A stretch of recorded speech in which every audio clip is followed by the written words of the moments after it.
Salam alaikum wa rahmatullahi wa barakatuh. On se retrouve pour une nouvelle vidéo dans laquelle on va expliquer comment un professeur peut créer un contrôle et comment un professeur peut créer un incident. Avant de vous détailler ça, juste j'ai oublié un petit point. Donc on a dit que l'élève il entre dans la classe que quand il est au statut validé ou paiement partiel. Donc si on revient dans notre cas, on a donc ici dans la famille Ahmed, on a Abbas, Ibrahim et Ismaïl qui sont bien dans la classe. Par contre, on a Mohamed qui, lui, il est toujours sur liste d'attente. Du coup, quand on va créer une feuille d'appel, on ne le verra pas. Eh bien, si par exemple à la rentrée, il y a des places qui se sont libérées, du coup, le frère Mohamed, il a été convoqué, il a payé sa place, hop, il passe au statut validé. Eh bien, cette fois-ci, quand vous allez créer la feuille d'appel, vous allez voir que le frère Mohamed, il est entré dans la classe. Et dans ces cas-là, il est visible. D'accord? Donc, ce qu'il faut bien avoir en tête, c'est que les feuilles d'appel, les feuilles d'appel, les notes et les incidents, dans laquelle il va y avoir des élèves, on aura uniquement les élèves qui sont au statut validé ou au statut paiement partiel, c'est-à-dire les élèves qui ont réglé tout ou partie de leurs frais de scolarité. Et comme je vous disais dans la vidéo sur les règlements, si un élève n'a pas payé, mais que il doit entrer dans la classe, dans ces cas-là, vous avez la possibilité de changer le statut manuellement, exactement de la même manière que ce que je viens de faire. Donc je vous avais recommandé de créer un règlement avec 1 euro symbolique, juste pour avoir la trace du règlement manquant, du statut manquant, pour pouvoir faire en sorte que cet élève-là fasse partie des élèves qui soient relancés pendant l'année, pour ne pas l'oublier. Si c'est un élève qui, par exemple, voilà, il a une situation particulière, lui, il ne paye pas, dans ces cas-là, s'il ne paye pas, il n'y a pas besoin de créer un règlement. Vous modifiez le statut de l'élève directement, vous avez les possibilités. Madrasap ne va pas vous rejeter en vous disant pas de règlement sur cet élève, il ne peut pas changer de statut. Vous mettez le statut que vous voulez, vous avez la main totale sur ça. Là où je veux juste avoir votre attention, c'est juste que il faut bien avoir en tête que pour faire l'appel, il faut simplement que l'élève soit au statut validé ou paiement partiel, tout simplement. Donc maintenant, on a créé des devoirs, on a créé des absences. On a créé des devoirs. Maintenant, on va créer un contrôle. Donc, c'est le même principe. Je clique sur Nouveau contrôle. Je saisis. Donc, vous avez vu, la classe a automatiquement été sélectionnée parce qu'il a détecté que j'étais connecté en tant que Abou Muallim. Il sait que je suis affecté à la classe niveau 1, à la matière arabe. Il les a par défaut remplis. Par contre, si je suis affecté à plusieurs classes, dans ces cas-là, il va falloir que je les sélectionne. Si je suis affecté à plusieurs matières, il va falloir que je les sélectionne. Mais si vous avez un professeur qui est affecté à une seule classe et une seule matière, automatiquement, il va les mettre. Ensuite, vous allez, donc là, on va créer un contrôle. Donc là, on est dans quoi? On est dans arabe. Donc on va mettre, par exemple, on va mettre, euh, on va mettre alphabet, par exemple. Alphabet. Contrôle sur l'alphabet. Donc automatiquement, il a détecté que c'était dans le semestre 1. Contrôle sur l'alphabet, vous pouvez choisir si c'est une note sur 5, sur 10 ou sur 20. Vous choisissez votre coefficient. Et quand vous avez rempli ça, vous allez dans l'onglet notes. Et là, automatiquement, vous allez voir tous les élèves. Et même question, même remarque que pour les feuilles d'appel, ce sont tous les élèves qui sont au statut validé ou paiement partiel.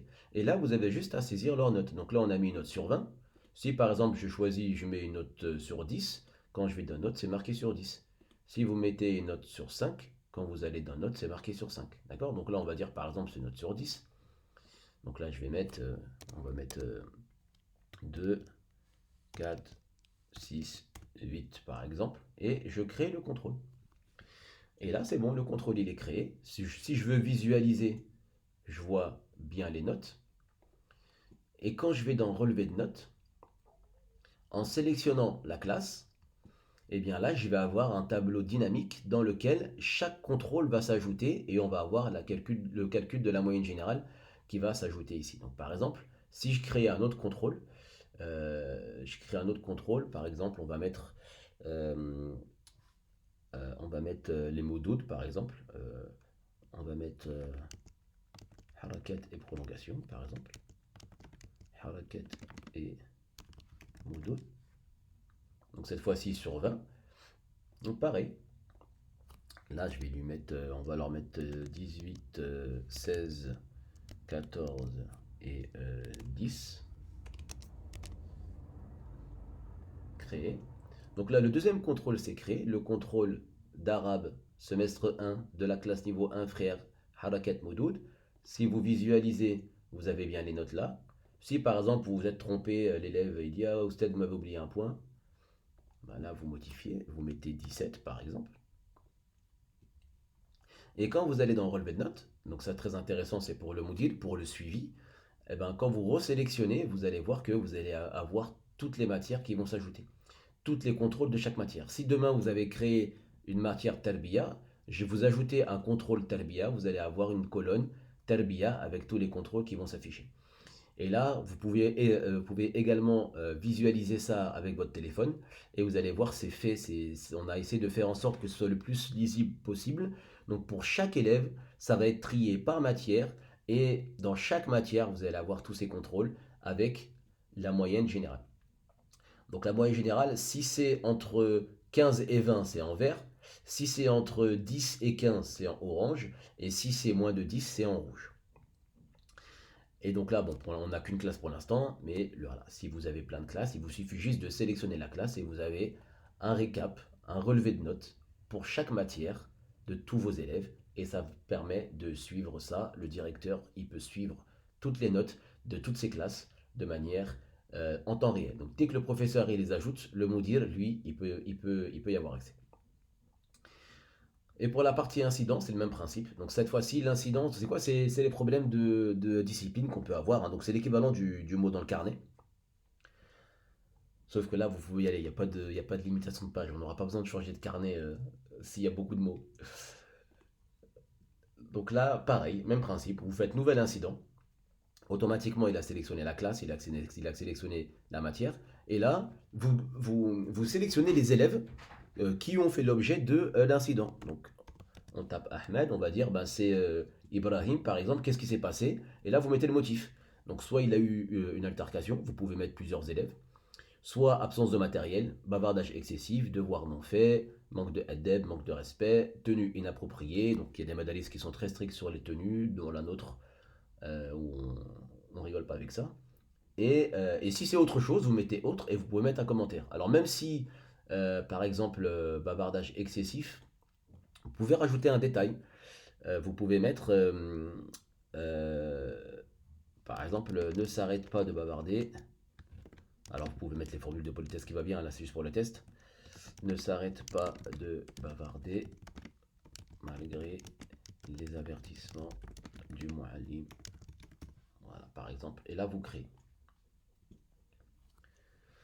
Et donc là vous voyez l'incident est créé ici. Ah oui, alors j'ai oublié de vous préciser, pour la partie absence et pour la partie incident, quand vous créez une absence ou un incident, il y a un mail qui est envoyé aux parents. Donc là, on avait enregistré l'élève Ahmed, on l'avait enregistré en retard. Du coup, le parent reçoit un mail retard avec le détail. Et ici, lorsqu'il a eu un incident, donc il reçoit un mail incident signalé, il reçoit également l'information de ce qui s'est passé en temps réel, bavardage excessif avec le commentaire qui a été écrit par le muallim. Alors, ce qui est important de noter, c'est que pour l'instant, en attendant que la version mobile soit déployée, on envoie des mails pour alerter à chaque nouvelle absence et à chaque nouvel incident. Pour l'instant, c'est une version, c'est un mode de communication temporaire. Le temps qu'on mette en place l'application mobile, lorsque l'application mobile sera présente, à chaque fois qu'il va y avoir une absence, un devoir, une note ou un incident, il va y avoir une notification directement sur le téléphone qui va être envoyée de la même manière que les notifications WhatsApp que vous recevez, etc. Pour tenir informés les parents, hein, pas que les deux parents qui auront été enregistrés dans les contacts et qui auront créé leur compte, ils vont avoir des notifications à chaque nouvelle création d'une absence, d'un devoir, d'une note ou d'un incident. Donc pour l'instant, dans la version actuelle, lorsqu'on crée une absence, les parents reçoivent un mail. Lorsqu'on crée un incident, les parents reçoivent un mail. Et ensuite, je vais vous montrer dans les prochaines vidéos comment créer le compte élève pour que les parents puissent suivre la scolarité de leurs enfants. Et puis on verra qu'on va retrouver tout ce que on vient de créer ici. Donc je vous dis à très bientôt pour une prochaine vidéo. Wassalamu alaikum wa rahmatullahi wa barakatuh.